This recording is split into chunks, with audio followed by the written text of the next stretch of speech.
Salut les footeux, bienvenue dans Foot Time. Alors, ici on parlait de l'Olympique de Marseille. Marseille est vraiment actif sur le marché des transferts, hein. Notamment, ils ont fait des transferts assez intéressants, notamment l'arrivée d'Alexis Sanchez, qui a été vraiment un transfert, l'un des meilleurs transferts depuis des années pour l'Olympique de Marseille. Donc, même si son premier match face à Brest n'a pas été couronné de succès, puisque l'Olympique de Marseille a été tenu en échec dans un match plutôt nul de la part des Olympiens. Mais le sujet est tout autre. Aujourd'hui, nous allons parler d'Eric Bailly, l'international ivoirien qui devrait s'engager avec l'Olympique de Marseille.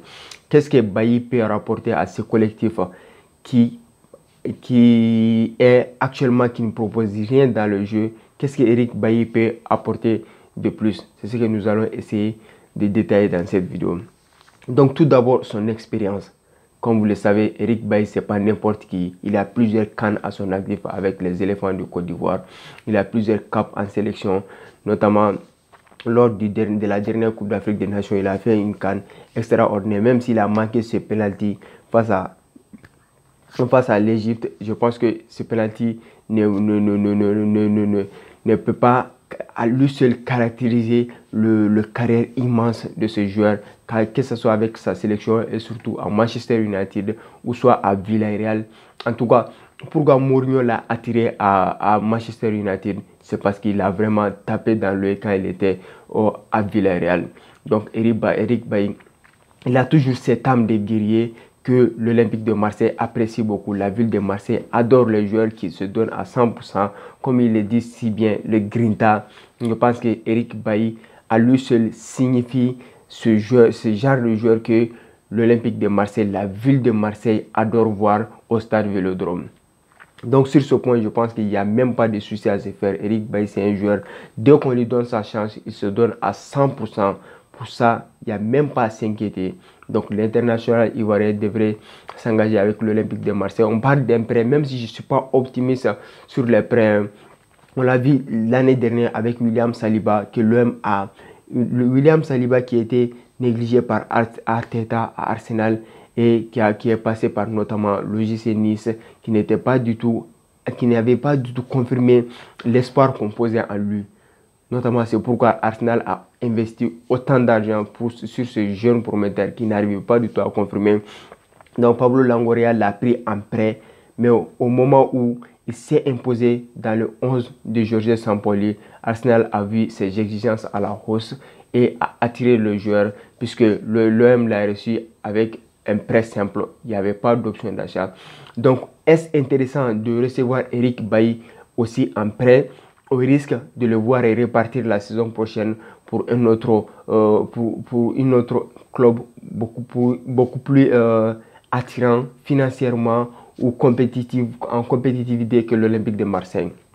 En tout cas, moi personnellement, je ne suis pas de cette idée. Je n'aime pas trop les idées de prêts secs. En tout cas, qu'il y ait au moins une option d'achat activable au souhait de Pablo Longoria. Donc, c'est que Manchester United n'est pas du tout ouvert actuellement. Donc, ce qui pose problème dans le dossier. En tout cas, Eric Bailly devrait avoir sa place dans le 11 de départ de Igor Tudor. S'il aime les joueurs bosseurs, je pense qu'il sera bien servi par l'international ivoirien. Donc, notamment, on l'a vu lors du dernier match, cette défense de l'OM, c'est vraiment une catastrophe totale. Donc, Gigo qui est dans l'axe, qui est tout simplement, qui fait du n'importe quoi aux côtés de Balerdi. On l'a vu Balerdi lors de la première journée. Il a commis une erreur monumentale qui a permis au stade rennais de marquer le seul but qui a gâché l'ambiance au Vélodrome. Même si l'OM s'est imposé largement, on sait que de telles erreurs peuvent coûter très cher au fil d'une saison qui s'annonce très longue du côté de l'Olympique de Marseille, parce que Marseille a beaucoup de compétitions à jouer et n'ont pas du tout droit à ces genres d'erreurs bêtes.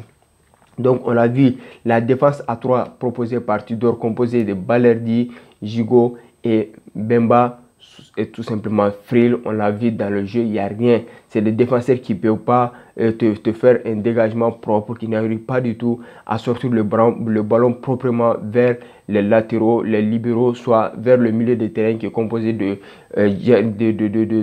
Guendouzi, Valentin Roger. Donc je pense que Eric Bailly, c'est là qu'il peut apporter gros avec son expérience, sa vécu en Angleterre. En Angleterre, on sait que les défenseurs doivent être joués comme des milieux de terrain, à l'image de Virgil van Dijk. Donc c'est des défenseurs que l'Angleterre aime, des joueurs qui peuvent sortir le ballon proprement de leur camp. Donc je pense que sur ce point, Eric Bailly a largement l'expérience pour réaliser de telles performances. Donc c'est à Pablo Longoria de s'activer pour au moins obtenir un prêt avec option d'achat. Pourquoi pas un transfert sec, ce qui sera vraiment bénéfique à l'Olympique de Marseille sur le long terme. Donc espérons que l'international ivoirien arrive aussitôt, le plus tôt possible à l'Olympique de Marseille, puisque Marseille en a cruellement besoin. Ces défenses à 3 composées de Balerdi, Gigot et Bamba, c'est tout simplement du n'importe quoi. Franchement, le collectif de l'Olympique de Marseille cette année, je pense que c'est tout simplement du bricolage. Hein. À part les deux libéraux, Tavares et Jonathan Klaus, moi personnellement, pour l'instant, je ne vois pas techniquement. Je pense que tous les autres m'ont déçu. Hein. Mathieu Gundisi et Valentin Roger, comme d'habitude, ils ont fait le boulot au niveau combativité, mais dans le foot, c'est pas que la combativité qui compte, il y a aussi la technique. Personnellement, je pense que cette équipe manque cruellement de joueurs qui peuvent organiser le jeu, des joueurs qui peuvent te donner des caviars aux attaquants à tout moment. Un joueur comme Dimitri Payet, même si je pense que Dimitri Payet n'a plus sa place hein, dans ce 11 de départ physiquement. Le jeu proposé par Igor Tudor, si c'est un jeu, quand même, moi personnellement, je n'arrive pas à comprendre son jeu, mais le jeu qu'il propose, le travail, la rigueur, je pense que Dimitri Payet ne pourra pas soutenir ce rigueur-là. Donc, espérons que l'international ivoirien va signer à Marseille, parce que Marseille a cruellement besoin d'expérience dans son axe. Donc, merci à vous les amis, c'est tout pour cette vidéo. Si la vidéo vous a plu, vous savez ce qu'il vous reste à faire. On se retrouve bientôt pour d'autres vidéos. Merci à vous et ciao, à la prochaine.